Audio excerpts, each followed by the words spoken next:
الحمد لله نحمده ونستعينه ونستغفره ونعوذ بالله من شرور أنفسنا ومن سيئات أعمالنا من يهده الله فلا مضل له ومن يضلل فلا هادي له وأشهد أن لا إله إلا الله وحده لا شريك له وأشهد أن محمدا عبده ورسوله أما بعد فإن خير الحديث كتاب الله وخير الهدي هدي محمد صلى الله عليه وسلم وشر الأمور محدثاتها وكل محدثة بدعة وكل بدعة ضلالة وكل ضلالة في النار.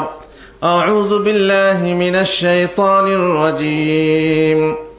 فخلف من بعدهم خلف أضاعوا الصلاة واتبعوا الشهوات فسوف يلقون غيا.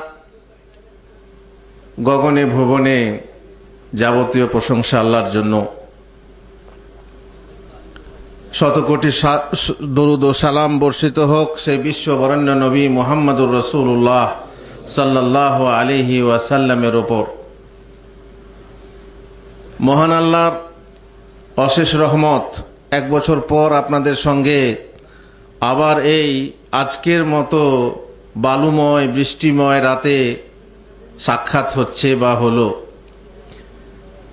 আল্লাহ তাআলার ইচ্ছায় বহু দিনী ভাইদের সঙ্গে, যাদের সঙ্গে আন্তরিকতা আছে, অন্তরের টান আছে, তাদের সঙ্গে দেখা হলো, কথা হলো।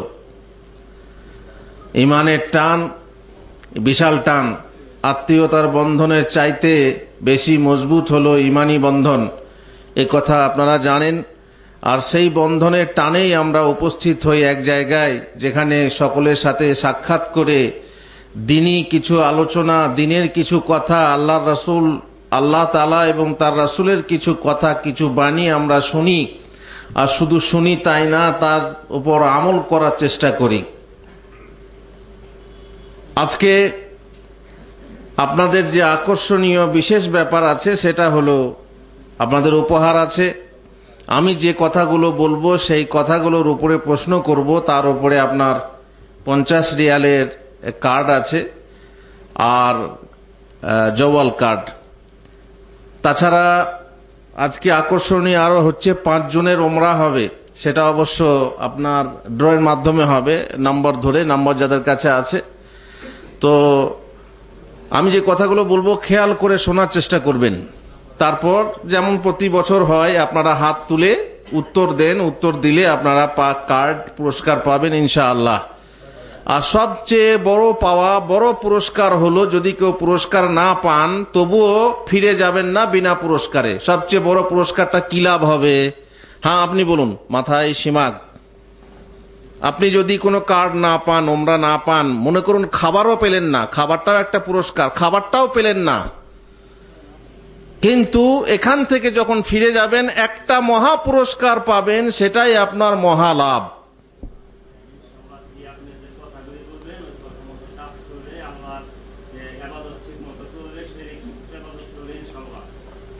যদি আমার কথা শুনে আমল করেন, আর আমল না করলে এখন আপনি হালে হালে কি পাবেন ওটা পরের কথা। এখন আপনি সঙ্গে সঙ্গে কি পাবেন? মজলিস থেকে, এই দরজা থেকে বের হবেন, সেই সাথে পাবেন আপনি আল্লাহর রহমত। হ্যাঁ, কে বলতে পারবে? হুজুর আপনিই বলুন। বলছেন হুজুর আপনিই বলুন।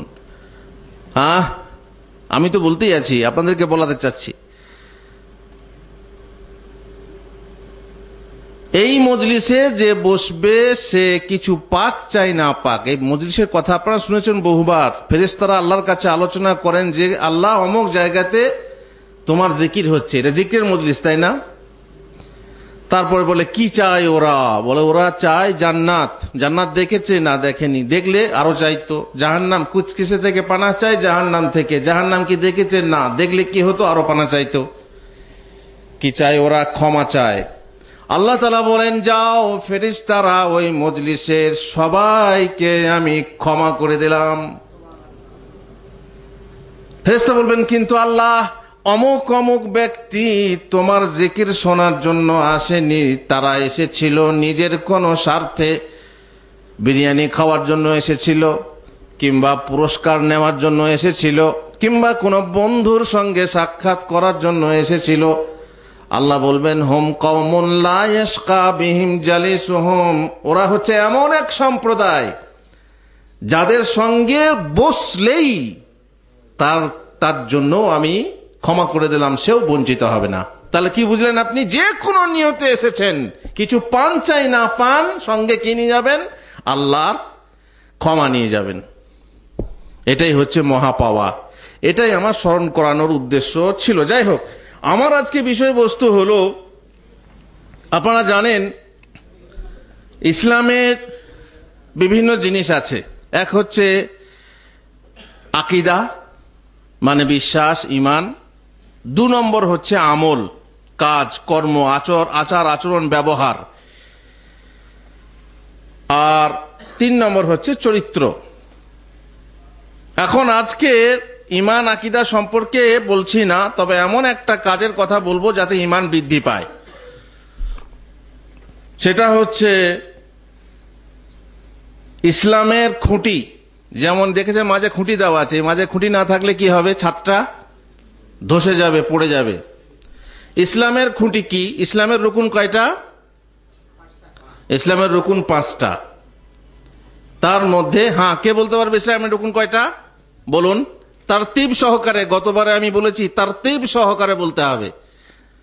কালিমা, নামাজ হলো না, ফেসে গেল গাড়ি, হলো না। বলুন তো, কালিমা, নামাজ, যাকাত, রোজা, হজ, এই হলো। আমি গতবারে বলেছি আপনাদেরকে, যে দেশে যেটা মুখস্থ করেছেন কামেলা নামাজ রোজা হজ, কালেমা নামাজ রোজা হজ জাকাত, না, এটা ভুলে যান। কালেমা নামাজ জাকাত রোজা হজ এটা মুখস্থ করে নেন, ঠিক আছে? এর মধ্যে এই 5টা বিষয়ের মধ্যে মূল হচ্ছে কালেমা। ঠিকই আছে, কালেমা না হলে তো ইসলামে ঢোকাই যাবে না। তারপর দিনের খুঁটি কোনটা? কোনটা দিনের খুঁটি? নামাজ। নামাজ হচ্ছে দিনের খুঁটি। নামাজ না হলে দিন ধ্বংস হয়ে যাবে। এই জন্য নামাজ আজকে আমাদের আলোচ্য বিষয়। নামাজের গুরুত্ব, নামাজের মাহাত্ম্য, নামাজের ফজিলত এ নিয়ে বলার সময় নেই।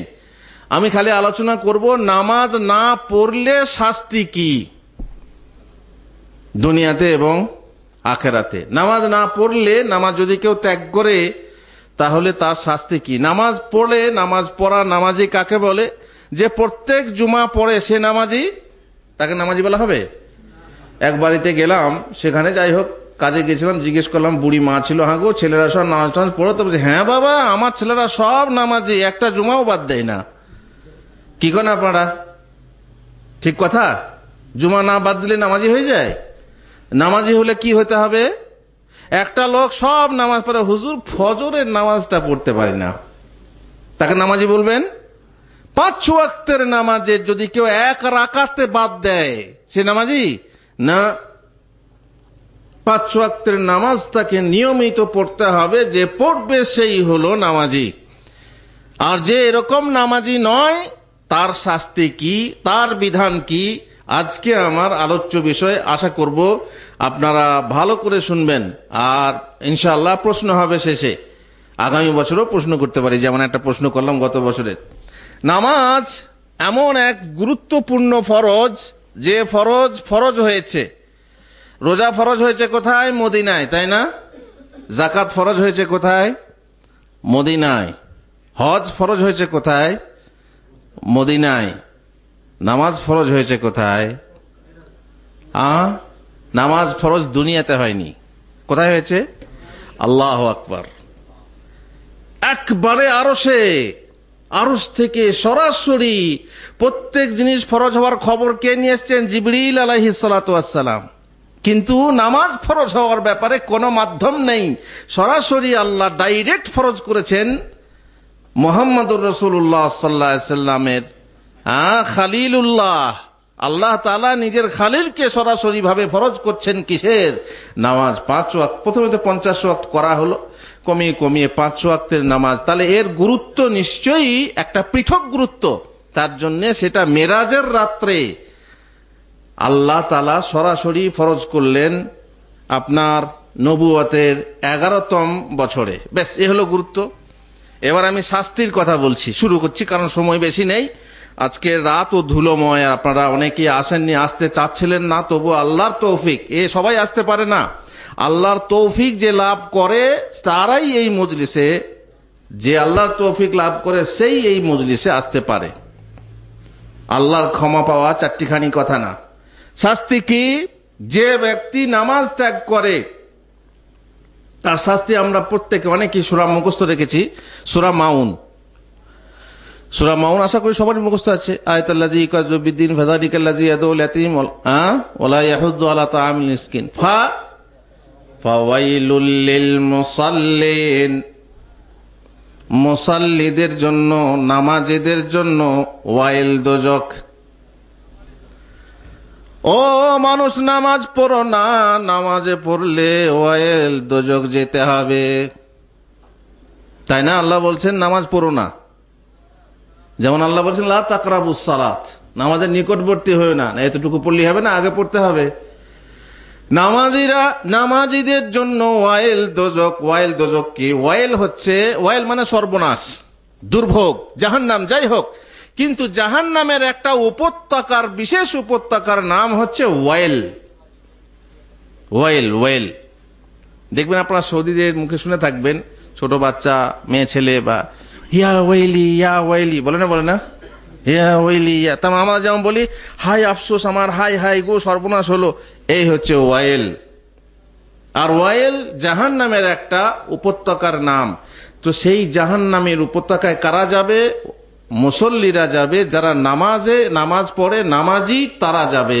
কি দোষ হুজুর, কেন তারা যাবে? আল্লাযীনা হুম আন সালাতিহিম সাহুন, যারা নামাজ সম্পর্কে উদাসীন থাকে। তাহলে নামাজি 5 ওয়াক্তের নামাজ পড়ে, কিন্তু নামাজ সম্পর্কে কি থাকে?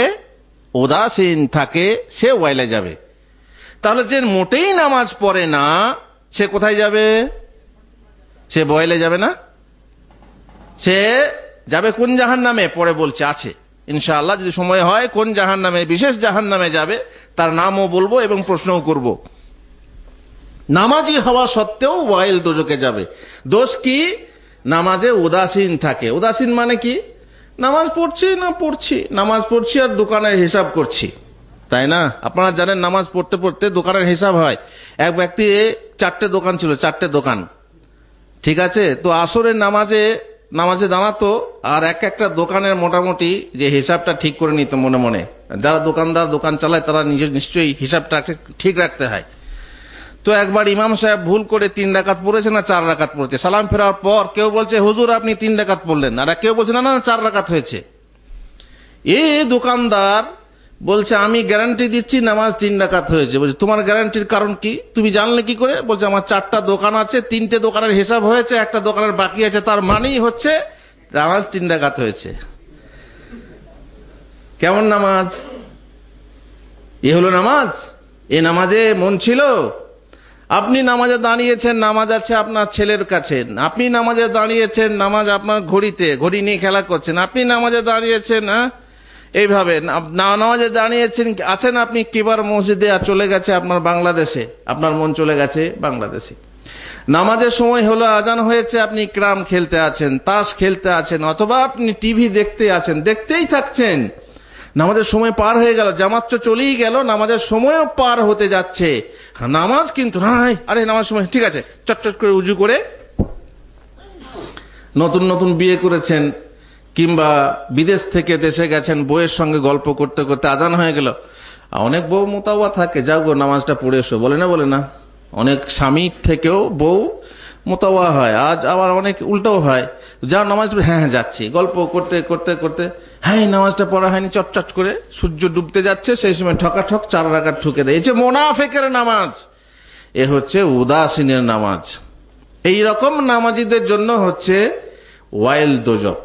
তাহলে যে মোটেই নামাজ পড়ে না তার জন্য কোন দোজখ আপনি আন্দাজ করুন। নম্বর 2, সূরা মারিয়াম 59 নম্বর আয়াতে আল্লাহ তাআলা বলছেন, ফাখালাফা মিন বা'দিহিম খালফুন আদাউস সালাহ। এদের এক এমন উত্তরসূরি এলো, পরবর্তী এলো, যারা নামাজ নষ্ট করতে লাগলো, নামাজ নষ্ট করতে লাগলো। নামাজ পড়ে না পড়ে না? নামাজ পড়ে, কিন্তু নামাজ নষ্ট করে, নামাজ নষ্ট করে পড়ে। ওয়াত্তাবাউশ শাহাওয়াত, নিজের খেয়াল খুশির অনুসরণ করতে লাগলো। এদের শাস্তি কি? ফাসাউফা ইয়ালকাউনা গাইয়া, এরা গাই নামক জাহান্নামে যাবে। গাই জাহান্নামের একটা উপত্যকার নাম, বিশেষ উপত্যকা। উপত্যকা কাকে বলে আপনারা জানেন? ওয়াদি কাকে বলে? ওয়াদি, দুদিকে পাহাড়, মাঝখানে যেদিকে পানি বয়ে যায়, এটা হচ্ছে কি, আপনারা এখানে যারা সৌদি আরবে থাকেন তারা ভালো করে জানবেন, দুই দিকে পাহাড়, মাঝখানে যে পানি বয়ে যায় সেটাকে বলে ওয়াদি। তো জাহান্নামের আগুনের পাহাড় আছে, তবে আগুনে তো পানি চলে না, কিন্তু মাঝে কি আছে? মাঝে মাঝে খাল আছে, গর্ত আছে। দুই দিকে আগুনের পাহাড়, মাঝখানে যে গর্ত, সেই গর্তের স্থান হবে এই নামাজিদের, যারা নামাজ পড়ে কিন্তু নামাজ নষ্ট করে। হয়ে গেল 2 নম্বর শাস্তি। বেনামাজি না, এরা হচ্ছে নামাজি, নামাজির শাস্তি। 1 নম্বর দোজখ হলো ওয়াইল, আর 2 নম্বর দোজখ বা দোজখের উপত্যকা হলো কি? গাই। ওয়াইল আর গাই। এবার চলুন তাহলে যারা একদম নামাজি নয়, একদম নামাজি নয়, তাদের কোন জাহান্নামে ঠাঁই হবে? আল্লাহ তাআলা সূরা মুদ্দাসসিরে বলছেন, ফি জান্নাতি ইয়াতাসাআলুন আনিল মুজরিমিন মা সালাকাকুম ফি সাকার। সাকার জাহান্নামে, সাকার, ওয়ামা আদরাকা মা সাকার, লা তুবকি ওয়ালা তাজার, লাওয়াহাতুল লিল বাশার। সাকার জাহান্নাম, জানো সাকার জাহান্নাম কি? যে ছেড়ে কথা কইবে না, জ্বালাতেই থাকবে, জ্বালাতেই থাকবে, পোড়াতেই থাকবে, পোড়াতেই থাকবে, চামড়া গরম করে, চামড়া গরম তো হবে, চামড়া পুড়ে ছাই হয়ে যাবে। আর কুল্লামা নাযিজাত জুলুদুহুম বাদদালনাহুম জুলুদান গায়রাহা লিয়াযুকুল আযাব। চামড়া পুড়ে ছাই হয়ে যাবে, আর তলা থেকে নতুন চামড়া গজিয়ে উঠবে, যাতে করে সে আযাবের পর আযাব, শাস্তির পর শাস্তি ভোগ করতে থাকে। সাকার জাহান্নামে তোমরা কিভাবে গেলে? জান্নাতের লোক এই জাহান্নামীদেরকে জিজ্ঞাসা করবে, ওরে জাহান্নামীরা, তোমরা এই সাকার নামে জাহান্নামে কিভাবে গেলে? তাদের প্রথম উত্তর কি দেখবেন? তারা বলবে, কালু লাম নাকু মিনাল মুসাল্লিন, আমরা দুনিয়ার বুকে নামাজি ছিলাম না। নামাজি না থাকলে, নামাজ না পড়লে, ঠিক মতো 5 ওয়াক্তের নামাজ না পড়লে কোথায় যেতে হবে? সাকার জাহান্নামে। আর এখানে আরো কয়েকটা আমলের কথা আছে, শেষকালে বলা হয়েছে। আল্লাহ তাআলা বলেছেন, ফামা তানফাউহুম শাফাআতুশ শাফিঈন, এদের জন্য কোন সুপারিশকারী সুপারিশও কাজে লাগবে না। কেউ সুপারিশ করে বাঁচিয়ে দেবে? না না না না, উপায় নেই, কোনো কাজে লাগবে না, কেননা তোমরা দুনিয়ার বুকে নামাজি ছিলে না। এবার চলুন একটা হাদিসের কথা বলি। রাসূলুল্লাহ সাল্লাল্লাহু আলাইহি ওয়াসাল্লাম স্বপ্নে দেখলেন কতক ব্যক্তিকে যারা মধ্যজগতে শাস্তিপ্রাপ্ত হচ্ছে, সাজা ভোগ করছে। তার মধ্যে দেখলেন উলঙ্গ অবস্থায় নারী পুরুষ চুলাতে ওঠানামা করছে, যেমন চায়ের পাতি ওঠানামা করে, ওঠানামা করছে। এরা কে বললো? এরা হচ্ছে যে দুনিয়ার বুকে ব্যভিচার করেছিল। তো এক জায়গায় যেতে যেতে দেখলেন যে একটা ফেরেশতা ওই লোকটার মাথায়, লোকটা শুয়ে আছে আর লোকটার মাথায় পাথর মারছে, পাথর ছুঁড়ে মারছে। পাথর ছুঁড়ে যেমনি মারছে, পাথরটা গড়িয়ে যাচ্ছে আর মাথা চূর্ণ বিচূর্ণ হয়ে যাচ্ছে। ফেরেশতা তখন পাথরটাকে কুড়িয়ে আনতে আনতে দেখা যাচ্ছে যে মাথাটা আবার সোজা হয়ে গেছে, ঠিক হয়ে গেছে। তখন আবার পাথর মারা হচ্ছে, পাথরটা গড়িয়ে যাচ্ছে, পাথরটা আনতে আনতে আবার মাথাটা ঠিক হয়ে যাচ্ছে। আর রক্তাক্ত অবস্থায় এইভাবে আঘাতের পর আঘাত খেতে থাকছে এই লোক। রাসূলুল্লাহ সাল্লাল্লাহু আলাইহি সাল্লাম ফেরেশতাকে জিজ্ঞেস করলেন, এরা কারা? এ ব্যক্তি কোন ব্যক্তি যে ব্যক্তির মাথায় এইভাবে পাথরের আঘাত দিয়ে চূর্ণ বিচূর্ণ করা হচ্ছে, আবার ঠিক হয়ে যাচ্ছে, আবার মারা হচ্ছে? তো ফেরেশতা বললেন যে আম্মাল্লাযী ইউসলাগু রাসুহু বিল হাজার ফাইন্নাহু ইয়াখুযুল কুরআনা ফায়ারফুদুহু ওয়া ইয়ানামু আনিস সালাতিল মাকতুবাহ। যে দেখলেন না, এ হাফেজ ছিল, কোরআনের হাফেজ ছিল, কোরআন পড়তো সবকিছুই, কিন্তু আমল করতো না। আর ফরজ নামাজ থেকে ফরজ নামাজ না পড়ে ফরজ নামাজ ত্যাগ করে ঘুমিয়ে থাকতো।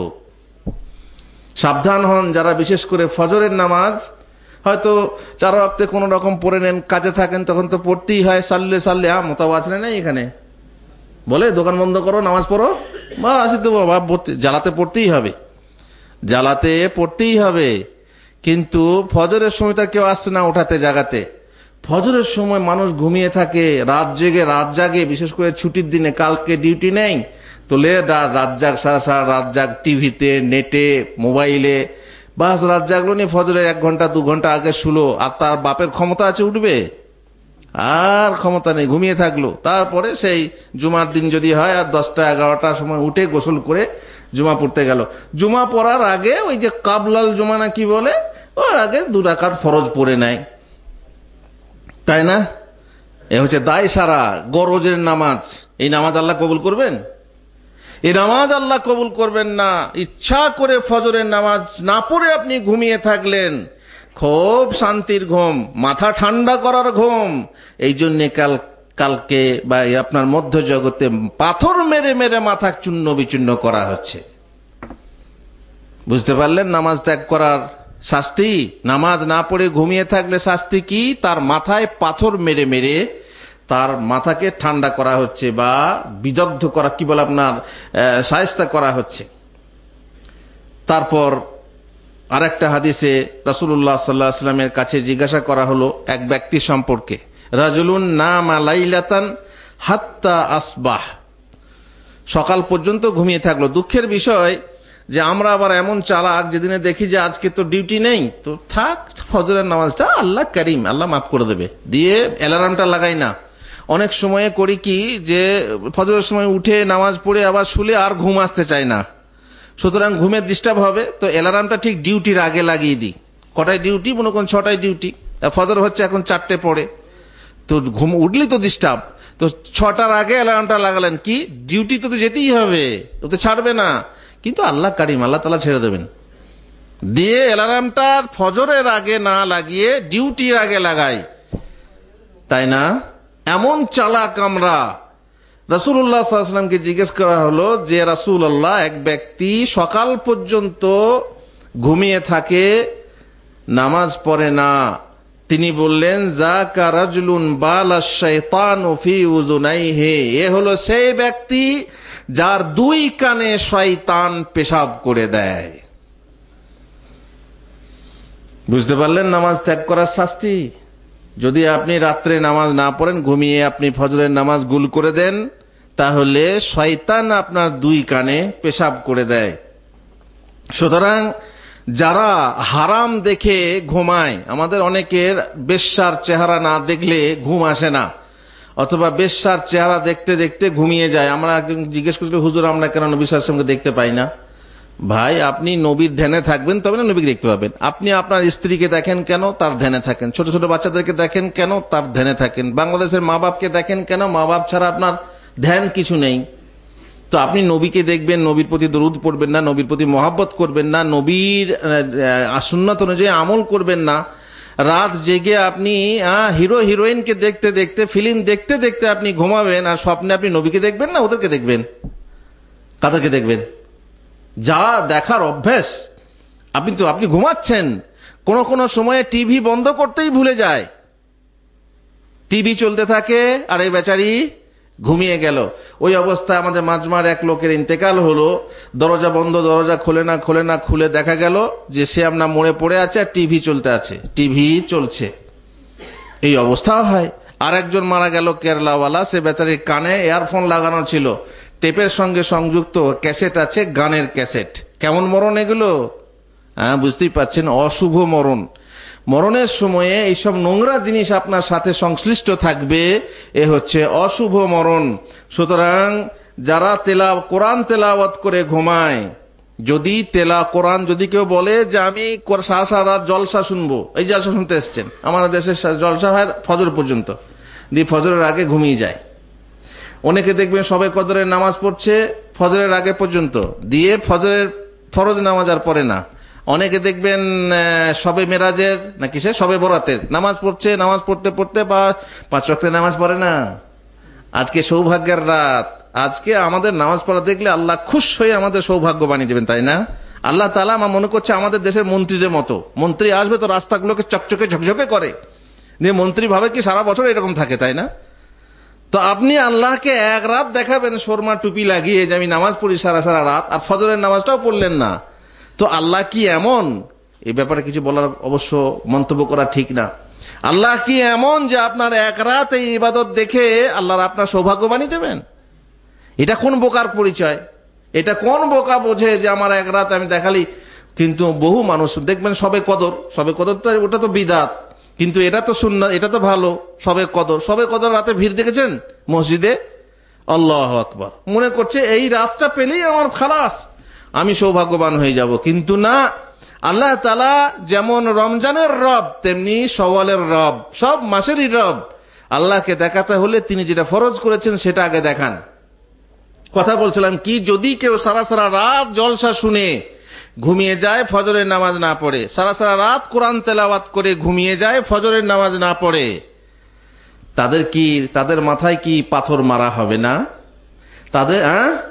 তাদের মাথাও পাথর মারা হবে। সুতরাং এর বিপরীত, যদি কেউ সারা রাত টিভি দেখে ফজরের আগে ঘুমিয়ে যায়, ফজরের নামাজ না পড়ে, তার শাস্তিটা কেমন হবে? কোরআন পড়ে ঘুমিয়ে যদি আপনার শাস্তি হয়, তাহলে গান বাজনা শুনে, অশ্লীল ড্যান্স দেখে, অশ্লীল ছবি দেখে, নোংরা পর্নোগ্রাফি দেখে আপনি ঘুমাচ্ছেন, আর আপনার শাস্তি ভাবছেন হালকা হবে? আল্লাহ করিম, কিন্তু আল্লাহ কাহার, আল্লাহ জব্বার, আল্লাহ আজিজুন যুনতিকাম, শাস্তি নেবেন, প্রতিশোধ গ্রহণকারী তিনি। এটাও আপনাকে ভাবতে হবে, শুধু কারিম ভাবলেই হবে না। চলুন অন্য এক হাদিসে যায়। রাসূলুল্লাহ সাল্লাল্লাহু আলাইহি ওয়াসাল্লাম বলেছেন, মান ফাতাতহু সালাতুল আসরি ফাকান্নামা উতিরা আহলুহু ওয়া মালুহু। একটা নামাজের কথা, যদি কারো আসরের নামাজ ছুটে যায়, আসরের নামাজ পড়তে পারলো না, তো তার অবস্থা কেমন হওয়া উচিত? যেন তার পরিবার পরিজন বর্গ এবং তার ধন সম্পদ লুণ্ঠন হয়ে গেল। আপনি একবার যাচাই করে দেখুন, পরীক্ষা করে দেখুন যে আপনার এই অবস্থা হয় কিনা। যদি বাংলাদেশ থেকে এক্ষুনি টেলিফোন আসে, আর বাবা, রশিদ, কে বলছো? আমি তোমার মা বলছি। বাবা, মা কেমন আছো? ভালো। কি খবর মা? আর বাবা বলিস না, একটু আগে ডাকাত এসেছিল ঘরে, তোর বউকে তুলে নিয়ে গেল, তোর 2টো ছেলেকে তুলে নিয়ে গেল রে, আর ঘরে যত অলংকার টাকা পয়সা ছিল সব নিয়ে চলে গেল। আপনি হার্ট ফেল করবেন না? করবেন না? কি অবস্থা হবে আপনার? আপনার মনের প্রতিক্রিয়া কেমন হবে যদি মা এরকম খবর দেয়? ওই রকম হওয়া উচিত যদি আপনার আসরের নামাজটা ছুটে যায়। ঘুমিয়ে থাকলেন, খেলাতে মত্ত থাকলেন, আসরের নামাজটা আপনি পড়তে পারলেন না। রাসূলুল্লাহ সাল্লাল্লাহু আলাইহি ওয়াসাল্লাম বলছেন, ফাকান্নামা উতিরা আহলুহু ওয়া মালুহু, তার জন্য ধন সম্পদ লুণ্ঠন হয়ে গেল, তার স্ত্রী পরিজন লুণ্ঠন হয়ে গেল। তাহলে আসরের নামাজ ছুটে যাওয়ার জন্য যদি এই শাস্তি আপনার মনে প্রাণে হয়ে থাকে, কত বড় গুরুত্বের কথা বলা হয়েছে। বাকি 4 ওয়াক্তের নামাজ যদি আপনি না পড়েন, তাও আপনার ছুটে যায়, তাহলে আপনার কি শাস্তি হবে অনুমান করুন। আর একটি হাদিসে রাসূলুল্লাহ সাল্লাল্লাহু আলাইহি ওয়াসাল্লাম আসরের নামাজের ব্যাপারেই বলছেন, কারণ আসরের নামাজের একটা গুরুত্ব আছে বেশি। সেটা কি? মান তারাকা সালাতাল আসরি ফাকাদ হাবিতা আমালুহু। যে ব্যক্তি আসরের নামাজ বর্জন করবে, আসরের নামাজ পড়বে না, তার সমস্ত আমল পণ্ড হয়ে যাবে। আসরের নামাজ না পড়লে সমস্ত আমল পণ্ড। আপনি যাকাত দিয়েছেন পণ্ড, আপনি হজ করেছেন পণ্ড, আপনি রোজা রাখেন পণ্ড। কেননা আপনার আসরের নামাজ আপনি ইচ্ছা করে বাদ দিয়েছেন। ঘুমিয়ে থাকলেন, হয়তো দু একদিন হতে পারে যে এমন অবস্থায় এসে ঘুমিয়েছেন, বেচারি হ্যাঁ মেহনত করে এসেছে, ঘুমিয়ে গেছে, নামাজটা ছুটে গেল, আলাদা কথা। কিন্তু মনের অবস্থা কেমন হবে? আসলে নামাজটা ছুটে গেল, কেমন হবে? যেমন ওই যে মা খবর দিলে হয়, ওই রকম হওয়া উচিত যদি আপনি মোমেন হন, যদি আপনি সত্যপক্ষে নামাজি হন। সুতরাং আসরের নামাজের গুরুত্ব খেয়াল করে আপনি বাকি নামাজ যদি আপনার ছুটে যায় কিংবা আপনি ত্যাগ করেন, তাহলে আপনার আর কি আমল বাকি আছে যে আপনার নষ্ট হবে? ও তো আসরের নামাজ ছেড়ে দিয়েছেন, তার জন্যই সব ধ্বংস হয়ে গেছে। আর বাকি নামাজ যদি ত্যাগ করেন তো ধ্বংস হওয়ার আর কি থাকলো আপনার? কিয়ামতের দিনে সর্বপ্রথম হিসাব হবে কিসের? ভালো করে খেয়াল রাখেন। কিয়ামতের দিনে তিনটে বিষয়, এক হচ্ছে আল্লাহর হক সম্পর্কিত, আর একটা হচ্ছে বান্দার হক সম্পর্কিত, আর এক হচ্ছে আল্লাহর নিয়ামত সম্পর্কিত। তিনটে প্রশ্ন হবে। কি বললাম? আল্লাহর হক সম্পর্কিত প্রথম প্রশ্ন হবে নামাজ। বান্দা তুমি নামাজ পড়েছিলে কিনা? বান্দার হক সম্পর্কিত প্রথম প্রশ্ন কি হবে? যে ঠান্ডা পানি। আহা, এই ঠান্ডা পানি, যারা এই মরুভূমিতে বাস করি, যারা মরুভূমিতে যায় আর পিয়াস যখন লাগে বুক ফেটে যায়, আর যদি ঠান্ডা পানি পাওয়া যায় যেন জান ফিরে পেলাম। জলের অপর নাম জীবন। এই ঠান্ডা পানি বান্দারে, তোকে আমি ঠান্ডা পানি দিয়েছি, পান করতে তোকে ঠান্ডা পানি পান করিয়েছি। আর এমনিতেই অহরহ সেকেন্ডে সেকেন্ডে আমরা আল্লাহর অক্সিজেন গ্রহণ করছি তো আছেই, কিন্তু ঠান্ডা পানির প্রশ্ন প্রথমে হবে, বান্দা তোকে ঠান্ডা পানি পান করিয়েছি, বল তুই তার মূল্য, তার কি কৃতজ্ঞতা আদায় করেছিস। আর আরেকটা সম্পর্কিত, এটা আল্লাহর নিয়ামত সম্পর্কিত হলো। আর বান্দার হক সম্পর্কিত প্রথম প্রশ্ন হবে কিসের জানেন? খুনের। খুন যে মানুষ করে থাকে, যেভাবেই মানুষ খুন করে থাক, সেই মানুষ খুনের হিসাব কাল কিয়ামতের দিনে প্রথম দিতে হবে। এই তিনটে কথা মনে রাখবেন। মোট কথা নামাজের প্রশ্ন প্রথম হবে। নামাজ ঠিক হলে বাকি ইবাদতগুলো, হজ কেমন হয়েছে, রোজা কেমন হয়েছে, আল্লাহ খালেস ঠিক আছে, ঠিক আছে, মাসি যে বলেন না সৌদিরা, মাসি ঠিক আছে, কারণ নামাজ ঠিক আছে।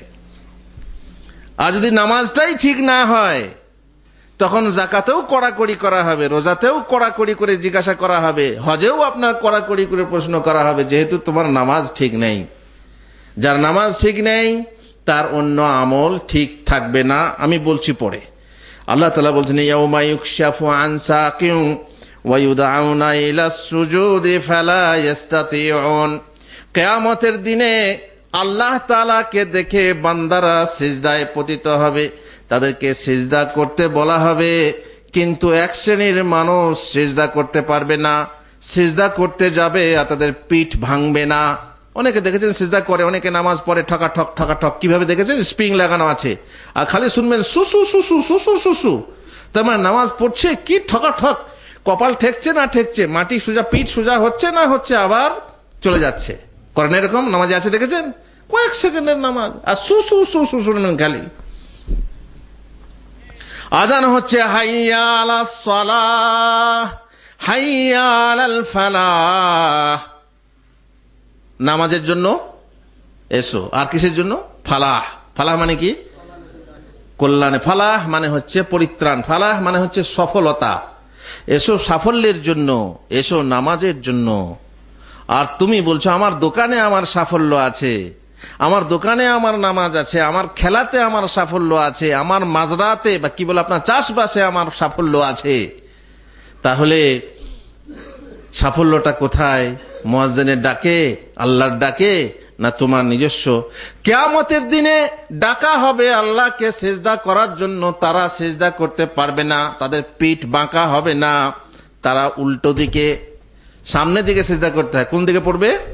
উল্টো দিকে উল্টে পড়বে। কি ব্যাপার? খাশিআতান আবসারুহুম তারহাকুহুম যিল্লাহ। তাদের চোখের অবস্থা এমন হবে, লজ্জায়, লাঞ্ছনায়, অনুতাপে, ভয়ে তাদের এমন অবস্থা হবে, তাদের চক্ষু অবনত হয়ে যাবে, আর চারিদিক থেকে লাঞ্ছনা তাদেরকে ঘিরে ধরবে। ওয়াকাদ কানু ইউদাউনা ইলাস সুজুদি ওয়া হুম সালিমুন। দুনিয়ার বুকে হাইয়া আলাস সালাহ হাইয়া আলাল ফালাহ বলে তাদেরকে ডাকা হতো, মসজিদের দিকে এসো, সাফল্যের দিকে এসো, নামাজের দিকে এসো। অথচ তারা ছিল মানে সুস্থ সবল এবং নিরাপদ, কোনো অসুবিধা ছিল না মসজিদে যেতে, কিন্তু মসজিদে গিয়ে নামাজ আদায় করেনি। এই জন্য কাল কিয়ামতে সিজদা করতে সক্ষম হবে না। দুনিয়ার বুকে মসজিদে মসজিদে আজান হচ্ছে মিনার চূড়ে, হাইয়া আলাস সালাহ হাইয়া আলাল ফালাহ। আমরা সারা দিন না, কাল কিয়ামতে আল্লাহকে দেখে সিজদা করতে ইচ্ছা হবে, কিন্তু সিজদা করতে পারবে না। এ শাস্তি, নামাজ না পড়ার শাস্তি। এই জন্য একটা কথা খেয়াল করবেন, এখান থেকে আর একটা কথা খেয়াল করার আছে, সেটা হচ্ছে কি, নামাজ পড়তে হবে পুরুষকে কোথায়? মসজিদে গিয়ে। ঘরে ঠুকে দিলাম 2 রাকাত 4 রাকাত না, পুরুষের নামাজ হলো মসজিদে। ওজর থাকলে আলাদা কথা। রাসূলুল্লাহ সাল্লাল্লাহু আলাইহি ওয়াসাল্লাম বলেছেন, আমি ইচ্ছা করছি কাউকে ইমামতি করতে দাঁড় করিয়ে দিই, তারপর কিছু যুবক নিয়ে তাদের বাড়িতে যাই, যারা বাসায় বসে আছে নামাজ পড়তে আসেনি, তাদের ঘর বাড়ি জ্বালিয়ে দিই। অন্ধ সাহাবীকে অনুমতি দিলেন না। তার মানে কি, নামাজ জামাত সহকারে পড়তে হবে, মসজিদে এসে পড়তে হবে। ফজরের নামাজ যদি আপনি টাইম বাঁচাতে চান, ঠিক সেরকম অ্যালার্ম লাগিয়ে আপনি মসজিদে গিয়ে ফজরের নামাজটা পড়ে আসুন। খবরদার বিছানাতে 2 রাকাত ঠুকিয়ে আবার শুয়ে পড়বেন ঘাড় গুঁজে, এটা খবরদার করবেন না। কারণ মসজিদে গিয়ে নামাজ পড়া আপনার জন্য জরুরি। বেশ, নামাজ না পড়লে দুনিয়াতে কে আপনাকে কি বলতে পারবে? আপনাকে কি মুসলিম বলবে, না মুশরিক বলবে, না বিদাতি বলবে, না কাফের বলবে, না হিদাতি বলবে? দুনিয়ার বুকে আপনাকে কি বলা হবে? আল্লাহ বলছেন, ফাইজান সালাখাল আশহুরুল হুরুম ফাকতুলুল মুশরিকিনা হাইসু ওয়াজাদতুমুহুম ওয়া খুযুহুম ওয়াহসুরুহুম ওয়াকউদু লাহুম কুল্লা মারসাদ ফাইন তাবু ওয়া আকামুস সালাতা ওয়া আতাউয যাকাতা ফাখাল্লু সাবিলাহুম ইন্নাল্লাহা গফুরুর রহিম। আল্লাহ মুশরিকদের জন্য বলছেন, মুশরিকরা যুদ্ধ করেছিল রাসূলুল্লাহ এবং সাহাবাদের বিরুদ্ধে। সুতরাং যখন নিষিদ্ধ মাস অতিবাহিত হয়ে যাবে 4টি মাস, তখন তোমরা মুশরিকদের বিরুদ্ধে যুদ্ধ করো, ধরো এবং মারো। ওটা যুদ্ধের ময়দানের ব্যাপার, যাই হোক। আর মুশরিকদের কথা বলবে। তারপরে বলছেন, ফাইন তাবু, যদি ওই মুশরিকরা তওবা করে। কাদের কথা বললাম? মুশরিকদের কথা। কে বলা হয়েছে তারপরে? যদি তওবা করে মুশরিকরা। ওয়া আকামুস সালাতা, আর নামাজ কায়েম করে। ওয়া আতাউয যাকাতা, আর যাকাত প্রদান করে। ফাখাল্লু সাবিলাহুম, তাদেরকে ছেড়ে দাও, তাদেরকে আর ধরো না, তাদেরকে বন্দী করো না, তাদেরকে মেরো না। কেন? তারা এখন আর মুশরিক নেই, এখন কি হয়ে গেছে? নামাজি হয়ে গেছে। তার মানে কি হয়েছে? মুসলমান হয়ে গেছে।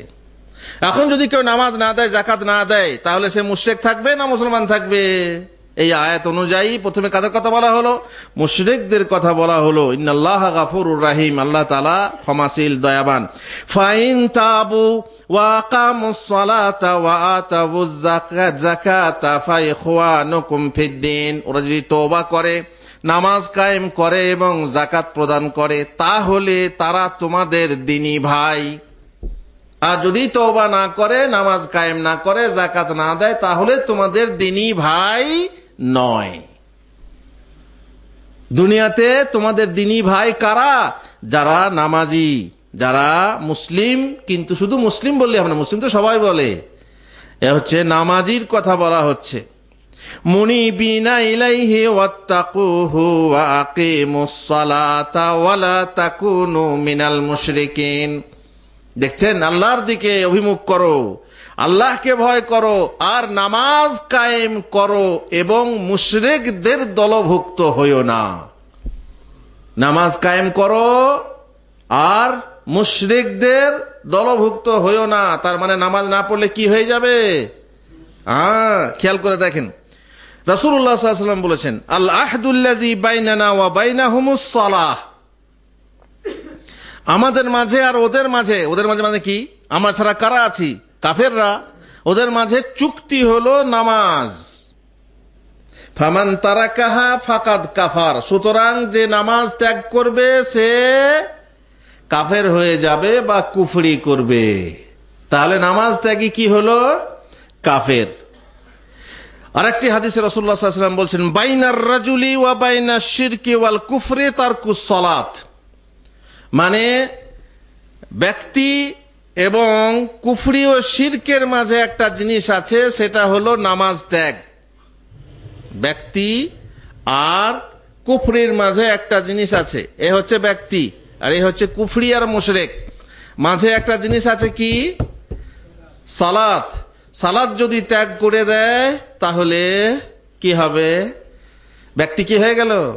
মুশরিক অথবা কাফের হয়ে গেল। সুতরাং এই হাদিস থেকে বোঝা যায় যে নামাজ যে পড়বে না সে কাফের হয়ে যাবে। রাসূলুল্লাহ সাল্লাল্লাহু আলাইহি ওয়াসাল্লাম আরো বলছিলেন, মান তারাকা সালাতা মুতাআম্মিদান ফাকাদ বারিআত মিনহু জিম্মাতুল্লাহ, যে ব্যক্তি ইচ্ছাকৃত নামাজ ত্যাগ করবে, কোনো কারণে নামাজ ত্যাগ করলো আলাদা কথা, কিন্তু নামাজ কারোর জন্য ত্যাগ করা যায় না। যে আমাদের দেশে নামাজে কাফারা দেয়, নামাজে কাফারা দিয়ে কোনো ফায়দা আছে না, আদায় ছাড়া কোনো কাফারা নেই। নামাজ পড়তে যে ভুলে যাবে, যে ঘুমিয়ে যাবে, রাসূলুল্লাহ সাল্লাল্লাহু আলাইহি ওয়াসাল্লাম বলেছেন ফালিউসাল্লিহা ইযা যাকারাহা, যখনই মনে পড়লো, যখনই ঘুম থেকে উঠলো, সে যেন নামাজ পড়ে নেয়, আদায় করে নেয়। লা কাফারাতা লাহা ইল্লা যালিক, এছাড়া অন্য কোনো কাফারা নেই। আমার বাবা 25 দিন নামাজ পড়েনি, 10 দিন নামাজ পড়েনি, ওয়াক্ত হিসাব করে এত টাকা হলো, এত চাল হলো, দিয়ে কাফারা দিয়ে দেবো, আমার বাপ তরে যাবে, বেঁচে যাবে, শাস্তি থেকে রেহাই পাবে? পাবে না, কোনো কাফারা নেই। নামাজ আপনার বাপ পড়েনি কেন? জ্ঞান, যতক্ষণ মানুষের জ্ঞান আছে, হুজুর নাপাক ছিল, নাপাক অবস্থাতেও নামাজ পড়তে হবে। হুজুর উজু করতে পারতো না, তা হলেও নামাজ পড়তে হবে তায়াম্মুম করে। তায়াম্মুম করারও ক্ষমতা ছিল না, বিনা তায়াম্মুমেই নামাজ পড়তে হবে। নামাজ বাদ যাবে না। মাত্র 3 শ্রেণীর ব্যক্তির জন্য নামাজ মাফ, বাকি কোনো ব্যক্তির জন্য নামাজ মাফ নয়। বলেছিলাম আগে, আমার মনে আছে, আমি বলেছিলাম, বলুন কার মনে আছে?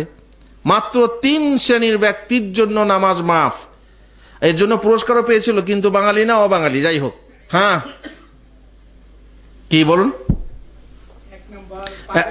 এক হচ্ছে পাগল, নামাজ মাফ।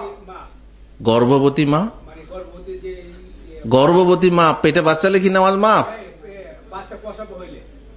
বাচ্চা প্রসব হওয়ার পর, তাহলে বলুন ঋতুবতী মা, মানে যার মাসিক অথবা বাচ্চা প্রসব হওয়ার পর স্রাব আসে, তার জন্য নামাজ মাফ, আর কাজাও করতে হবে না, তাই না? আর 3 নম্বর কে? পীর সাহেব, নাবালক শিশু, নাবালক শিশু, পাগল আর ঋতুমতী মহিলার জন্য নামাজ মাফ। আর মারেফত মার্কা পীর সাহেবের জন্য নামাজ মাফ না। খবর আছে মারেফতির মার ফুর্তি বের করবে সেদিনে। এই 3 শ্রেণীর ব্যক্তি যদি কেউ হয়, তাহলে তার জন্য নামাজ মাফ, তাছাড়া নামাজ মাফ নয়, কোনো অবস্থাতে নয়। আপনি না পাকে আছেন, তাও নামাজ পড়তে হবে, কোনো কাফারা নেই নামাজের। সুতরাং খেয়াল রাখতে হবে, যদি কেউ নামাজ না পড়ে ইচ্ছাকৃত নামাজ ত্যাগ করে, তার কাছ থেকে আল্লাহর জিম্মা উঠে যাবে, আল্লাহর দায়িত্ব উঠে যাবে। আল্লাহর দায়িত্ব কার থেকে উঠে যায়? মুসলিমের উপর থেকে না কাফেরের উপর থেকে? কাফেরের উপর থেকে। আল্লাহর কাফেরের কোনো দায়িত্ব নেননি, কিন্তু মুসলিমের দায়িত্ব নিয়েছেন, যদি মুসলিম নামাজি হয়। সুতরাং 5 ওয়াক্তের নামাজ পড়তে হবে, না পড়লে আল্লাহর দায়িত্ব উঠে যাবে, তার মানে সে কাফের হয়ে যাবে। আব্দুল্লাহ বিন শাকিক রাহিমাহুল্লাহ বলছেন, কান আসহাবু রাসূলুল্লাহ সাল্লাল্লাহু আলাইহি ওয়াসাল্লাম লা ইয়ারাউনা শাইআম মিনাল আমালি তারকাহু কুফরুন গায়রা সালাত। সাহাবায়ে রাসূল রাদিয়াল্লাহু আনহুম কোন আমল ছাড়লে মানুষ কাফের হয় মনে করতেন না, নামাজ ছাড়া। নামাজ ছাড়া অন্য আমল ছাড়লে যে মানুষ কাফের হয়, এ কথা তারা জানতেন না। তার মানে কি? তারা জানতেন, তারা মনে করতেন যে নামাজ ছাড়ে সে কাফের। নামাজ না পড়া কি? কুফরি। নামাজ না পড়া হচ্ছে কুফরি।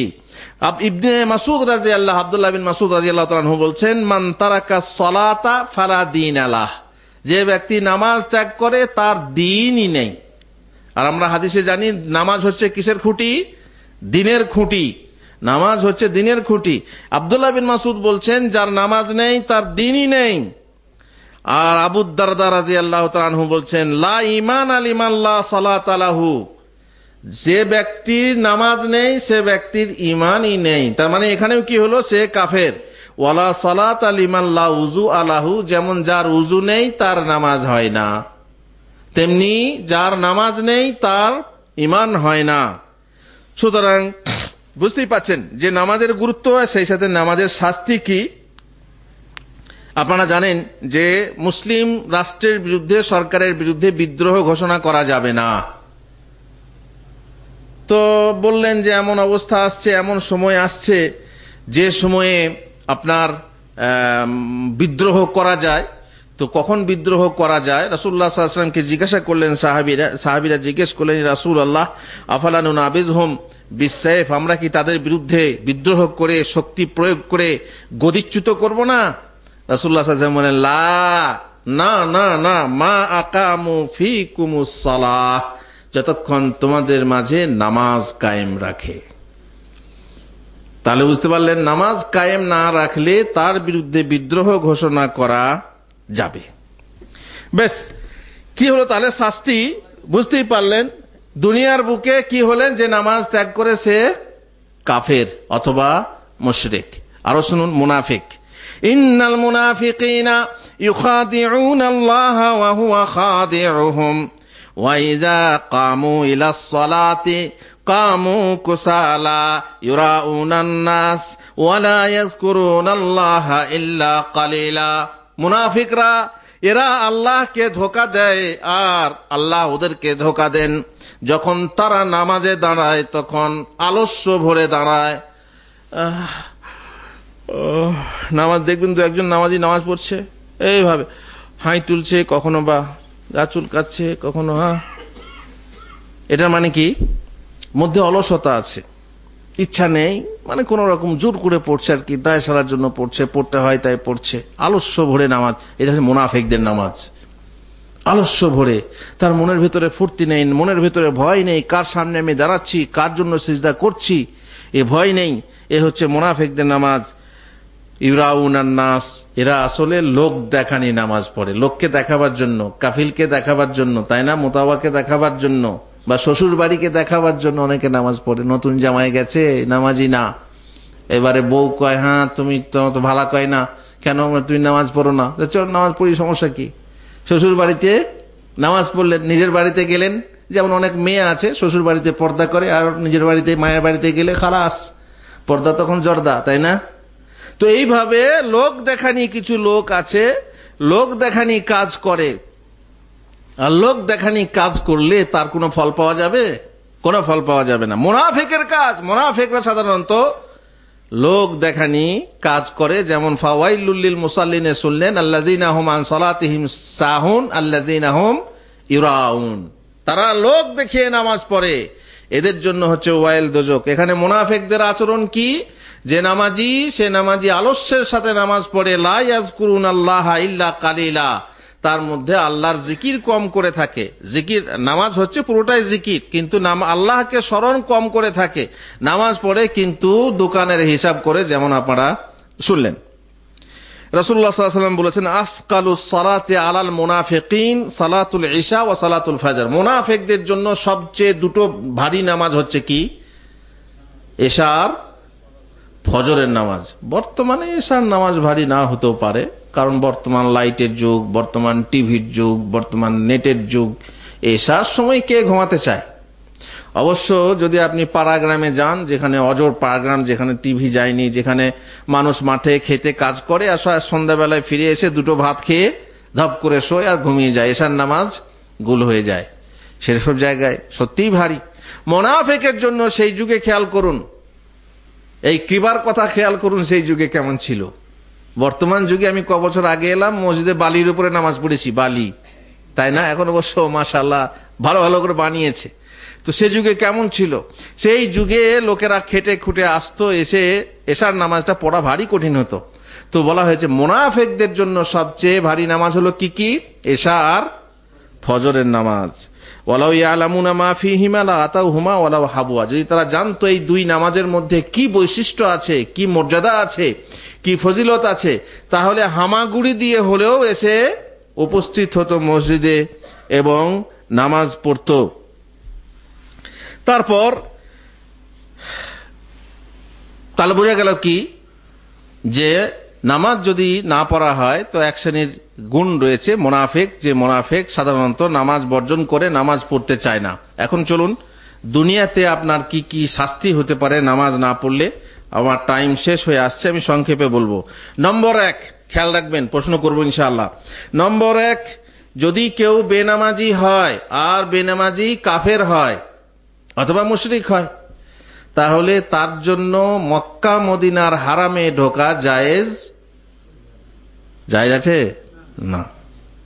সে ব্যক্তি মক্কা মদিনার হারামে ঢুকতে পারবে না, কারণ আল্লাহ তাআলা বলছেন ইয়া আইয়ুহাল্লাযীনা আমানু ইন্নামাল মুশরিকুনা নাজাস, হে ঈমানদাররা, মুশরিকরা হলো অপবিত্র। অপবিত্র মানে কি, তার গায়ে গা লেগে গেলে আপনি নাপাক হয়ে যাবেন? হ্যাঁ, না না না, ওর ভিতরটা কি, ভিতরটা নাপাক, অপবিত্র। এই জন্যে ফালা ইয়াকরাবুল মাসজিদাল হারামা বাদা আমিহিম হাযা, এই বছর থেকে সে তারা যেন আর মসজিদে হারামের নিকটবর্তী না হয়। এ হলো নম্বর 1। নম্বর 2, যদি বেনামাজি কাফের হয় তাহলে তার সমস্ত আমল পণ্ড, কোনো আমল কাজে লাগবে না। যেমন আগে আপনারা শুনলেন, তার জাকাত কাজে লাগবে না, তার হজ কাজে লাগবে না, তার রোজা কাজে লাগবে না, তার দান খয়রাত কিচ্ছু কাজে লাগবে না। বড় বড় হাসপাতাল করেছে, বড় বড় মাদ্রাসা করে দিয়েছে, বড় বড় স্কুল করে দিয়েছে, কোনো কিছু কাজে লাগবে না যদি সে নামাজি না হয়। কেন? আল্লাহ তাআলা বলছেন ওয়ামা মানাআহুম আন তুকবালা মিনহুম নাফাকাতুহুম ইল্লা আন্নাহুম কাফারু বিল্লাহি ওয়া বিরাসূলিহি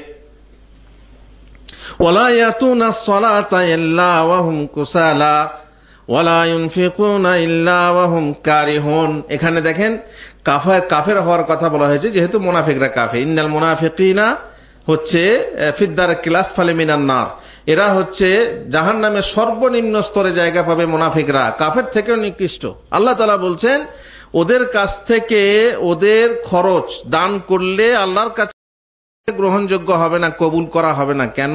যেহেতু তারা আল্লাহর প্রতি কুফরি করেছে, মুনাফিকি করে রাসূলের প্রতি কুফরি করেছে। আর তারা যখন নামাজে দাঁড়ায় তখন আলস্য ভরে দাঁড়ায়, অলসতার সাথে নামাজে দাঁড়ায়। আর যখন তারা দান করে তখন লোক দেখিয়ে দান করে। দেখেছেন যখন কোন একটা ভূমিকম্প হলো, বন্যা হলো, তখন ব্যানার পিছনে কি লাগানো আছে, এই যে ব্যানার লাগানো আছে, অমক পার্টি পক্ষ থেকে দেওয়া হচ্ছে অনুদান। কেন দেওয়া হয়? যাতে করে ভোট পাওয়া যায়, ভোটের সময়ে ভোট পাওয়া যায়, ভোট পাবো তাই নোট দেবো। এই যে লোক দেখানি দান আল্লাহর কাছে কবুল হবে না। সুতরাং কাফেরের বা বেনামাজির কোনো আমল, কোনো দান, কোনো কিচ্ছু আল্লাহর কাছে কবুল হবে না। নম্বর 3, যদি বেনামাজি কাফের হয় তাহলে তার জবাই করা কোনো পশু খাওয়া হালাল হবে না। বলুন, কোন মুসলিম যদি জবাই করে, একজন হিন্দু যদি আপনার জবাই করে, হালাল হবে? খাবেন আপনি? আচ্ছা, আহলে কিতাব খ্রিস্টান আর ইহুদি যদি জবাই করে, খাওয়া যাবে? আহলে কিতাব ইহুদি খ্রিস্টান যদি জবাই করে খাওয়া যাবে, যদি আসলেই আহলে কিতাব হয়, নাস্তিক না হয়, তাহলে খাওয়া যাবে। আল্লাহ তাআলা আমাদের জন্য হালাল করেছেন সূরা মায়েদার 5 নম্বর আয়াতে, আল ইয়াউমা উহিল্লা লাকুমুত তাইয়্যিবাত ওয়া তাআমুল লাযিনা উতুল কিতাবা হিল্লুল লাকুম ওয়া তাআমুকুম হিল্লুল লাহুম। তাদের খাবার, তাদের জবাই করা খাবার তোমাদের জন্য হালাল, কিন্তু কাফেরের জবাই করা খাবার তোমাদের জন্য হালাল না। আহলে কিতাবও তো কাফের, কিন্তু এটা হচ্ছে বিশেষ কাফের। এদের খাবার হালাল করা, এদের জবাই করা হালাল করা হলো, কিন্তু বেনামাজির জবাই করা পশু, গোশত, মুরগি, দোকানে দোকানে কারা মুরগি বিক্রি করে, শহরে আমাদের সব গোশত, গরু ঝোলানো থাকে, খাসির মাংস ঝোলানো থাকে, কে জবাই করেছে খোঁজ নিয়ে দেখেছেন? অমুসলিম নয়, আমাদের মুসলিম দেশ মানলাম, কিন্তু সেই মুসলিমটা কোন মুসলিম? মাজারে যায় না তো, মাজারে গেলে মুশরিক হয়ে গেল, তার জবাই খাওয়া হালাল হবে? আর সে নামাজি কিনা, নামাজ পড়ে তো, নাকি বেনামাজি জবাই করেছে? খেয়াল করে দেখেন না কেনেন আর বাস ঘরে নিয়ে গিয়ে রান্না করতে দেন। বেনামাজির জবাই করা পশু হালাল নয়, না মুরগি, না গরু, না অন্য কিছু।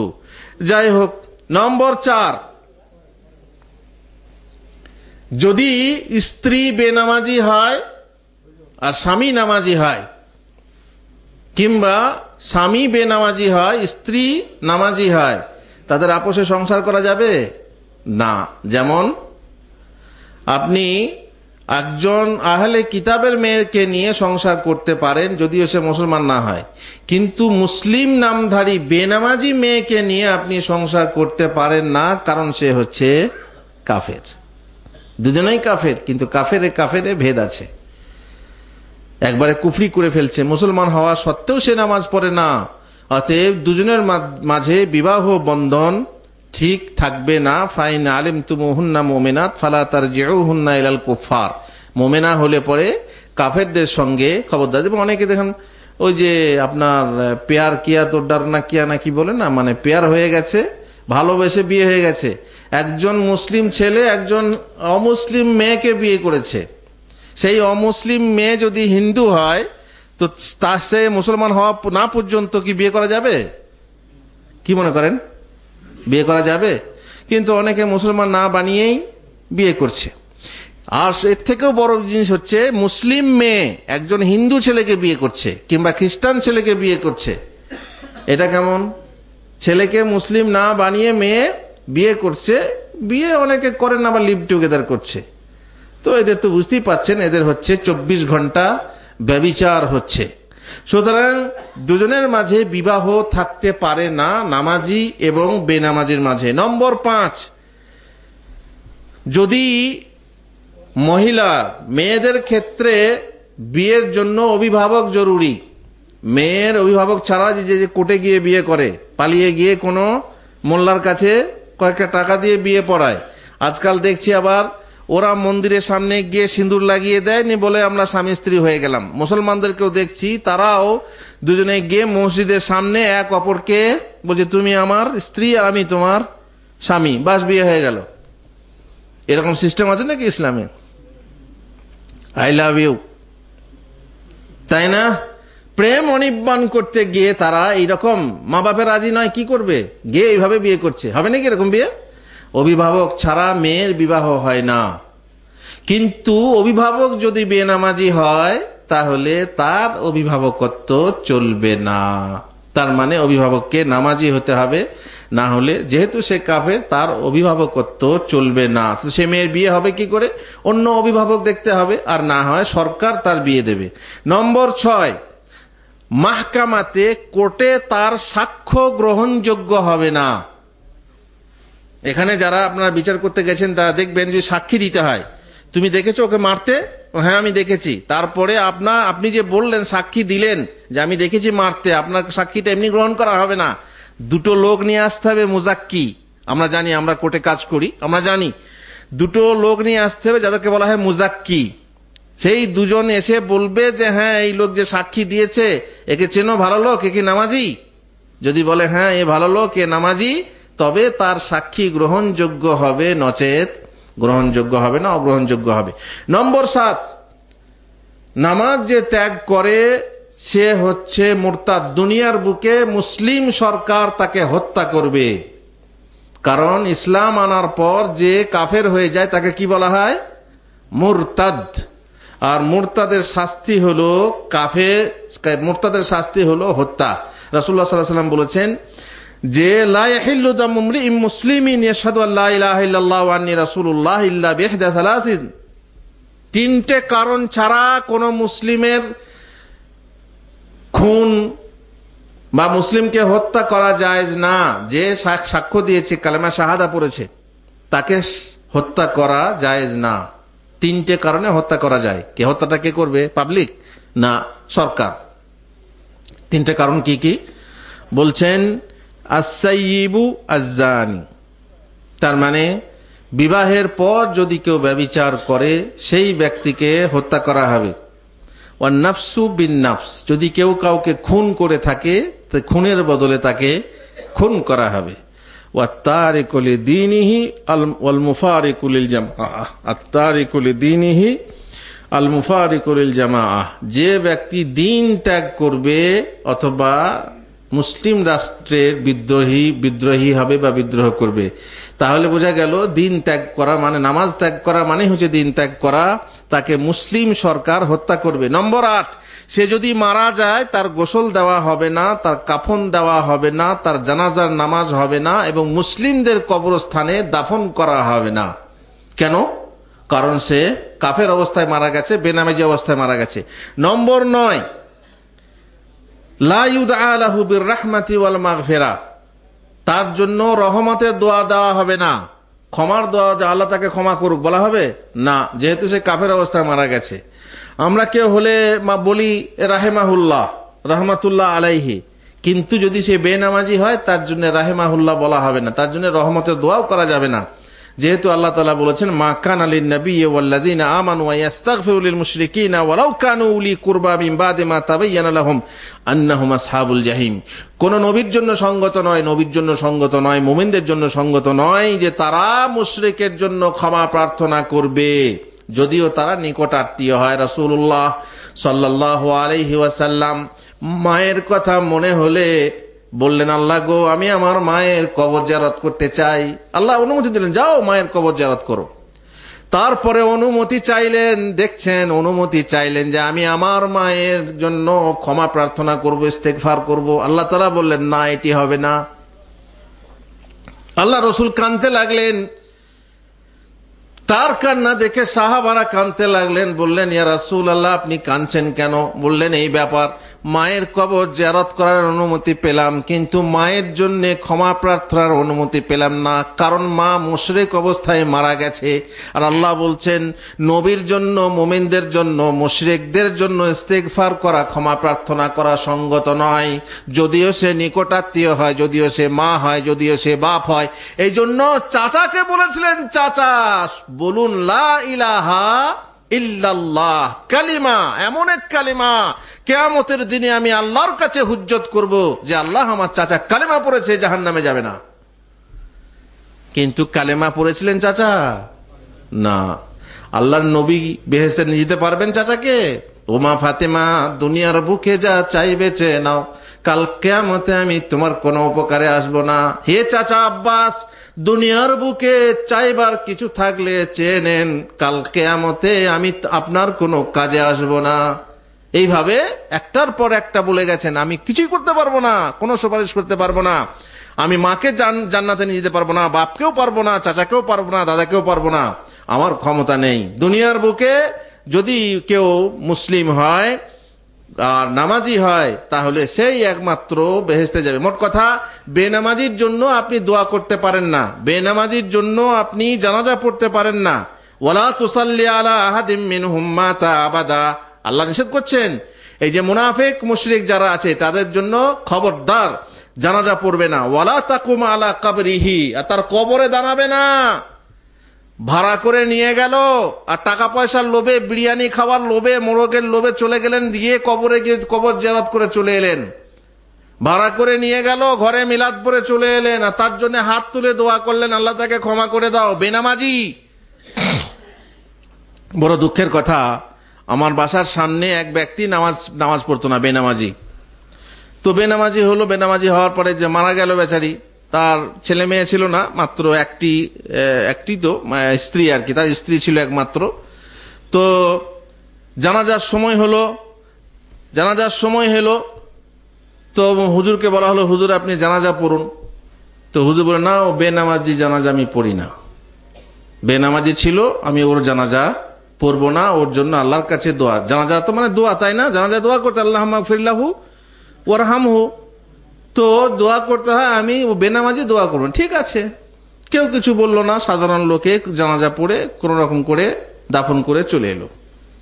ঠিক আছে, ঠিক 40 দিনের মাথায় হুজুরকে দাওয়াত করা হলো, হুজুর আজকে অমকের মিলাদ পড়তে হবে। কি বলেন আপনারা দেশে 40 দিন যেটা করা হয়? 40 বলে না, চালছে 40। হুজুর কিন্তু আর কিছু বললেন না, বেনামাজি বললেন না। ঠিক মাগরিবের পরে, এশার পরে বাড়িতে চলে এসে, ইয়া নবী সালাম আলাইকা, বাস শুরু করে দিলেন। দিয়ে তারপরে মিলাদ পড়লেন। কেন? কালকে যে বেনামাজি ছিল তার জন্য দোয়া করা হবে না বলে আপনি তার জানাজা পড়লেন না, আর আজকে কি বলে আপনি মিলাদ পড়তে এলেন আর তার জন্য আপনি মোনাজাত করবেন, দোয়া করবেন, অথচ ওই লোকই সেই লোক যে লোকের জানাজা আপনি পড়লেন না। কেন বলুন তো? জানাজাতে কিন্তু মাল মশলা ছিল না, আর মিলাদে কিছু মাল মশলা পাওয়া যাবে, মুরগি বিরিয়ানি খাওয়া যাবে। আমাদের দেশের একটা হুজুরকে জিজ্ঞেস করা হয়েছিল যে হুজুর, এই মিলাদ কোত্থেকে এলো, মিলাদ কিভাবে এলো? আপনারা বলছেন মিলাদ বিদাত, মিলাদ নেই, মিলাদ ছিল না, তো মিলাদ এলো কিসে? তো তিনি বলেছিলেন জবাবে যে দেখুন, হিন্দুদের অনেক ইয়ে আছে, আপনার দেবতা আছে বা দেবী আছে, তাদের এক একটা বাহন আছে। যেমন দুর্গার বাহনকে সিংহ, সরস্বতীর বাহনকে ময়ূর, বা লক্ষ্মীর বাহনকে পেঁচা, গণেশের বাহনকে না হাতি, আর মিলাদের বাহন হলো মুরগি। বুঝতে পারলেন? বলছে মুরগি যদি না খাওয়াও মোল্লাকে, মিলাদ আসবে না, মিলাদ থাকবে না। কথাটা ঠিক ছিল না ভুল ছিল? আল্লাহুল মুস্তাআন। দুঃখের বিষয় যে বেনামাজি জানাজা পড়বো না, তো বেনামাজির জন্য আমি মিলাদ কেন পড়বো? মিলাদে তো দোয়া। বেনামাজির জন্য আমি কবরস্থানে ডেকে নিয়ে গেল। আজকাল তো বুঝতে পারছেন, যারা মানে শিক্ষিত লোক, তারা এত কিছু দোয়া ফোয়া বোঝে না, তো হুজুরকে ধার করে নিয়ে যায় যে হুজুর আসুন কবর জিয়ারত করে আসি। আরে পরের হাতে পিঠ চুলকিয়ে মজা আছে? আপনার পিঠটা কোনো জায়গাতে সুরসুর করছে, আমি যদি চুলকে দিই আপনার আরাম হবে? নিজের হাতে চুলকালে একটু আরাম পাওয়া যাবে, ঠিক জায়গাতে চুলকানো যাবে। আর আমি এখানে একবার, ওখানে না, এখানে নাই, এখানে, এদিকে, বাঁ দিকে। আরে হবে না রে, তোমার বাপ মারা গেছে, তোমার মনে যে আবেগ আছে, তুমি যে আবেগ নিয়ে আল্লাহর কাছে দোয়া করবে, হুজুর ধার করা হুজুর করবে? ধার করা হুজুর সেই দোয়া করবে না, সেই ব্যথা পাবে না, সেই বেদনা পাবে না। অর্থাৎ তুমি কিভাবে করছো? যাই হোক, আমাদের সময় শেষ হয়ে গেছে, আমি বুঝতেই পাচ্ছি। সুতরাং খবরদার এরকম যেন না হয় যে আপনি তার বেনামাজি মারা গেল, তার কাফফারা আপনি নেবেন, তার জন্য দোয়ার অনুষ্ঠান করবেন, তার জন্য মিলাদ করবেন, তার জন্য চালসে চাহারাম করবেন, বা তার জন্য আরো অন্যান্য কিছু অনুষ্ঠান করবেন, এ আপনার জন্য উচিত না। বেনামাজি যদি আপনি মনে করেন কাফের, তার জানাজাও পড়বেন না, তার মিলাদও পড়বেন না। এই হলো দুনিয়ার শাস্তি। নামাজ না পড়লে আপনার এই সমস্ত শাস্তি দুনিয়াতে আছে, আর আখেরাতের শাস্তি বললাম অনেক রকমের, এই দোজক ইত্যাদি।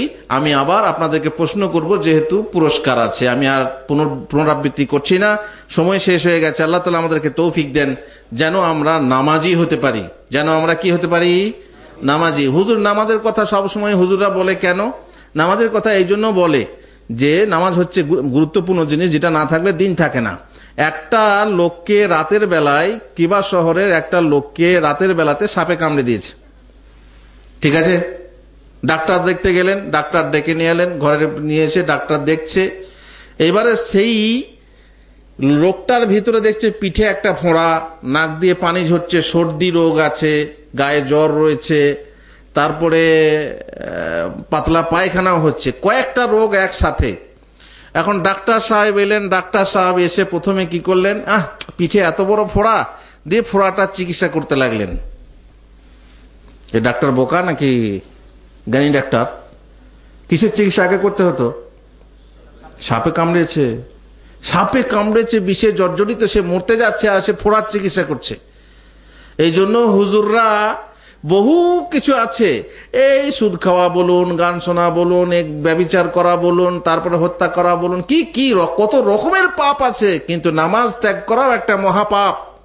আর সেই পাপটা এমন পাপ যেমন সাপ সর্প দংশনের মতো। সাপ দংশন করলে যেমন তার চিকিৎসা আগে করতে হয়, আমাদের সমাজে এই আমলের ব্যাপারে যদি আমরা চিকিৎসা করতে চাই, তো বেনামাজির চিকিৎসা আগে করতে হবে। আল্লাহ তাআলা আমাদেরকে তৌফিক দেন ডাক্তার হওয়ার এবং সঠিক চিকিৎসা করার। আল্লাহুম্মা আমিন। ওয়া সাল্লাল্লাহু আলা নবিয়িনা মুহাম্মদ ওয়া আলা আলিহি ওয়া সাহবিহি আজমাইন।